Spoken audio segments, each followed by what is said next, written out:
विधानसभा चुनाव से पहले वक्फ संशोधन विधेयक का ये मुद्दा इतना बड़ा मुद्दा बन जाता है कि हम इसका विरोध देश भर में देखते हैं और तमाम मुस्लिम संगठन सिर्फ ये कहते हैं कि इस बिल के खिलाफ जिस दल ने भी मुसलमानों को साथ नहीं दिया, हम उनका साथ नहीं देंगे। जमीयत उलेमाए हिंद द्वारा ये कहा जाता है अरशद मदनी के जरिए कि इन नेताओं का बहिष्कार कीजिए। चिराग तो क्या नीतीश नायडू गिराएंगे मोदी सरकार?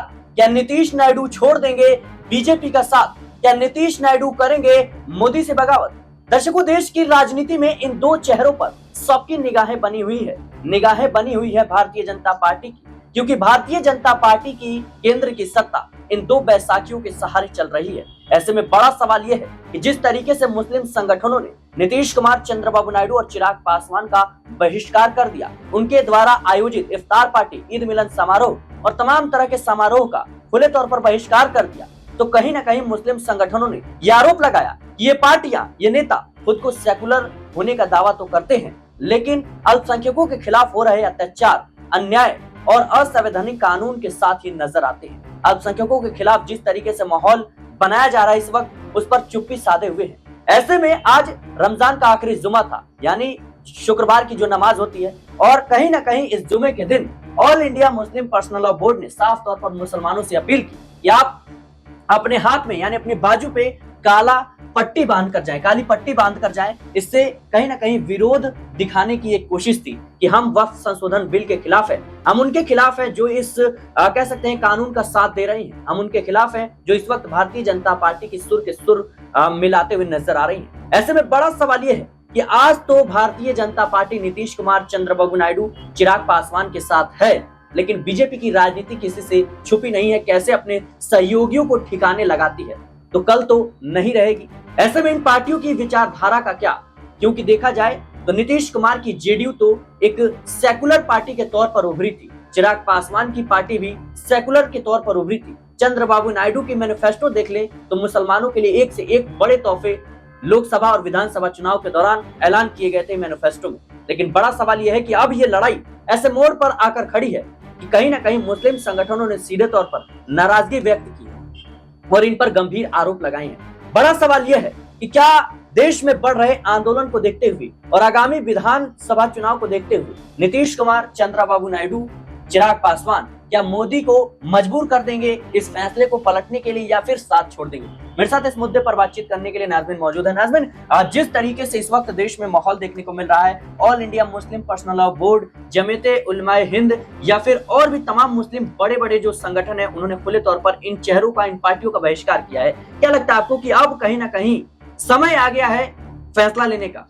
देखिए, अगर हम बिहार की राजनीति के बारे में चर्चा करें तो बिहार में विधानसभा चुनाव और विधानसभा चुनाव से पहले वक्फ संशोधन विधेयक का ये मुद्दा इतना बड़ा मुद्दा बन जाता है कि हम इसका विरोध देश भर में देखते हैं और तमाम मुस्लिम संगठन सिर्फ ये कहते हैं कि इस बिल के खिलाफ जिस दल ने भी मुसलमानों को साथ नहीं दिया, हम उनका साथ नहीं देंगे। जमीयत उलेमाए हिंद द्वारा ये कहा जाता है अरशद मदनी के जरिए कि इन नेताओं का बहिष्कार कीजिए। चिराग पासवान हो, चंद्रबाबू नायडू हो या फिर नीतीश कुमार हो, बहिष्कार किया जाएगा तब उन्हें समझ में आएगा। बहिष्कार की बात इस आधार पर भी है कि जब विधानसभा चुनाव में एक वर्ग ही आपको वोट नहीं करेगा तो किस आधार पर आप चुनाव जीत पाएंगे? अल्पसंख्यकों की बात करते हैं, अल्पसंख्यकों की आवाज उठाते हैं। चिराग पासवान ने हाल ही में अल्पसंख्यकों को लेकर एक बड़ा मुद्दा उठाया था। अल्पसंख्यक के तहत पासवान समाज का विरोध प्रदर्शन भी देखने को मिला था,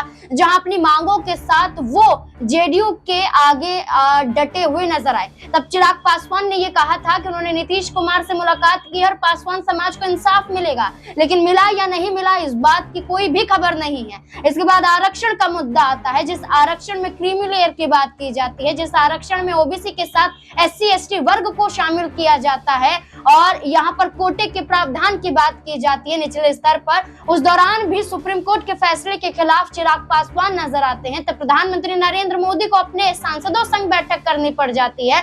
तो चिराग पासवान जो है वो इन फैसलों से अलग नजर आए। नीतीश कुमार ने वक्फ की जमीनों पर मदरसे और मस्जिदों के निर्माण की बात की। चंद्रबाबू नायडू जैसे बड़े चेहरे जी। आप देखेंगे कि खुद तमिलनाडु में वो ऐलान करते हैं कि लगभग 4 से 5% मुसलमानों के लिए वो अपने मैनिफेस्टो में, अपने घोषणा पत्र में ये ऐलान करते हैं कि उन्हें लाभ पहुंचाया जाएगा, और ये लाभ चाहे मस्जिदों के जरिए, जमीनों के जरिए, चाहे और भी कई तरीकों से किया जाए, वो पहुंचाने की बात करते हैं। तो आप सोचिए कि मुसलमानों के आधार पर वो जीतने की कोशिश कर रहे हैं और वक्फ संशोधन विधेयक को लेकर एक तरफा नजर नहीं आते हैं, यानी कि बीजेपी का साथ भी जरूरी, मुसलमानों का साथ भी जरूरी। यार साफ कर दिया है कि अब एक की ही जरूरत पड़ने वाली है, या तो आप इन संगठन का साथ दीजिए, चाहे बीजेपी का साथ दीजिए। तो नीतीश कुमार की बात करें तो नीतीश कुमार दिल्ली शपथ ग्रहण समारोह में नीतीश कुमार भारतीय जनता पार्टी के बुलाने पर नहीं जाते हैं। नीतीश कुमार दिल्ली में बुलाई गई एनडीए की बैठक में नहीं जाते हैं। एनडीए की बैठक अपने आवास पर बुलाते हैं, लेकिन हाव भाव बदले हुए नजर आते हैं। नीतीश कुमार इन दिनों ऐसे कारनामे करते हुए दिखाई देते हैं जिसके बाद भारतीय जनता पार्टी उनसे बचती हुई नजर आती है। यानी कि नीतीश कुमार ने पूरी तैयारी कर ली है कि किसी भी सूरत में, चाहे उनके स्वास्थ्य को लेकर सवाल खड़ा किया जाता रहे, चाहे उनके फैसलों को लेकर सवाल खड़ा किया जाता रहे, वो बीजेपी का साथ अब ना के बराबर दे रहे हैं। जिसका सबसे बड़ा कारण ये भी नजर आ रहा है, मुस्लिम पर्सनल लॉ बोर्ड हो, जमीयत उलेमाए हिंद हो, तमाम मुस्लिम संगठनों द्वारा ये कहना कि हम बहिष्कार इन नेताओं का करते हैं। नाज़मीन, जिस तरीके से मुस्लिम संगठनों के द्वारा अभी तो देश भर के कई जगहों पर आंदोलन तो देखने को मिल ही रहा है, लेकिन हाल ही में गृह मंत्री अमित शाह के द्वारा एक बयान अंबेडकर को लेकर आया था, और वो विवाद इतना बड़ा था कि तमाम इन पार्टियों ने कहीं ना कहीं चुप्पी साध ली, कुछ कहने की सूरत में नजर नहीं आया। क्या लगता है आपको कि दलितों का दबाव भी इन पार्टियों पर देखने को मिल सकता है? क्योंकि चिराग पासवान खुद को तो दलितों के नुमाइंदगी के तौर पर पेश करते हैं,